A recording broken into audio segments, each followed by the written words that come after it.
Hi everyone. So after looking through lynda.com, I think it's a really awesome resource that we have available to us. What I also really like is that it's from LinkedIn.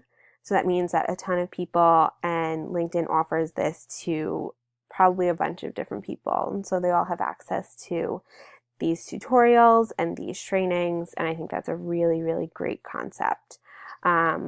I, of course, went straight for the education and e-learning subtopic, but all of these topics are really great for tutorials if you ever need to learn how to do something and nobody can teach you, or if you want to self-teach yourself. These are great tutorials. I think that would be awesome for that. I also think these kind of resources would be great for a class, maybe a video design class or a computer technology class that wanted to learn all about the different programs and stuff that you can get on computers. I think that would be this is an awesome resource for classes like that. It's a great resource for classes in general. Students today are using technology more and more, and they need to A, learn how to use it, and B, learn how to use it productively.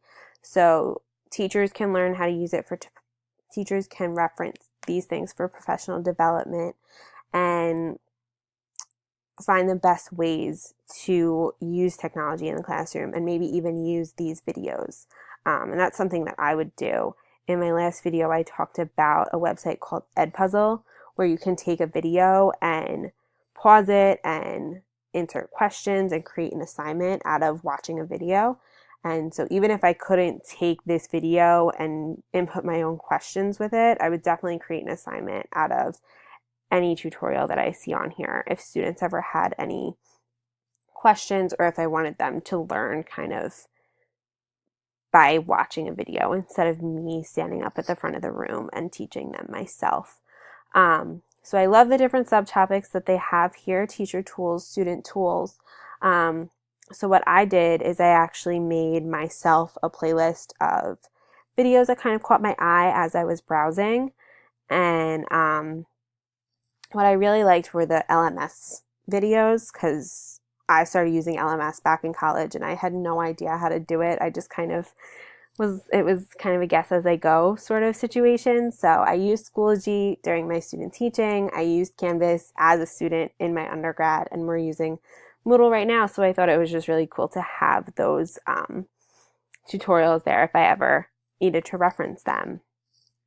And what I also used was probably for my own professional development, and to kind of give me any ideas about blended learning or flipped classrooms, and just kind of ideas for me to promote using technology in my classroom, but using it wisely.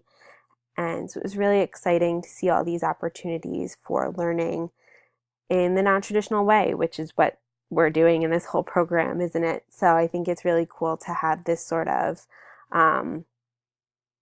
website and resource that has compiled different videos and tutorials that we can use whenever we need them. To have access to it just at our fingertips, I think is really awesome. So I think I'm excited to explore more and watch some of these videos.